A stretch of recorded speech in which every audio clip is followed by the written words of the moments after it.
Assalomu alaykum ovsinjonlar, kanalimga xush kelibsiz. Bugun men sizlarga adjika tayyorlashni ko'rsatib beraman. Buning uchun oldindan terib olingan pomidor, qalampir, bolgarskilarimizni yuvib tozalab oldim va pomidorimni bo'laklarga bo'lib, hammasini mikrovkadan chiqazib oldim. Ko'pchilik obunachilarim so'rashgan, adjika retseptini ham tayyorlanishini ko'rsatib bering deb. Talablarga binoan bugun men sizlarga adjikani qanaqa tayyorlashni ko'rsatib beraman. Juda ham oson va ishonchli usulda. Pomidorlarimizni mikrovkadan chiqazib oldik mana. Endi keyingi jarayonimiz xuddi shunaqa qilib qalampir, qizil bulg'orimiz, chesnogimizni ham xuddi shunaqa qilib mikrovkadan chiqazib olamiz. Mana qizil bulg'orni sorishinglar shart emas. Xohlasanglar oddiy yashil bolgarskiydan foydalansanglar ham bo'ladi.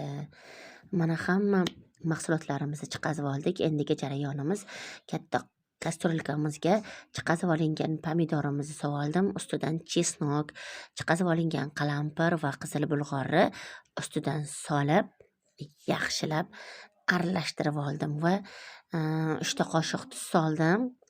Hurmatli ovsinjonlar, tuzni normasini salat qilsanglar ham, adjika qilsanglar ham o'zinglar belgilaysizlar, chunki tuzga kelganda hammani ta'bi har xil. Kimdir sho'rroq yeydi, kimdir pastroq. Mana adjikamiz bir qaynab oldi. Bir qaynab olgan adjikani ustidan maydalangan lovroviy list va 3 qoshiq shakar solib oldim va yaxshilab aralashtirdim. Ana endi keyingi jarayonimiz, qopqoqlarimizni sterillab olamiz. Ustidan qaynagan suv qo'yib, bonkamizni ham xuddi shu tarzda qaynagan suv ustiga solib, steril qilib olamiz.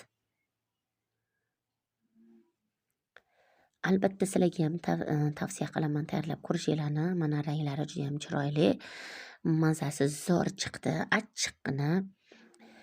Endi tayyor bo'lgan adjikamizni bonkalarimizga solib olamiz.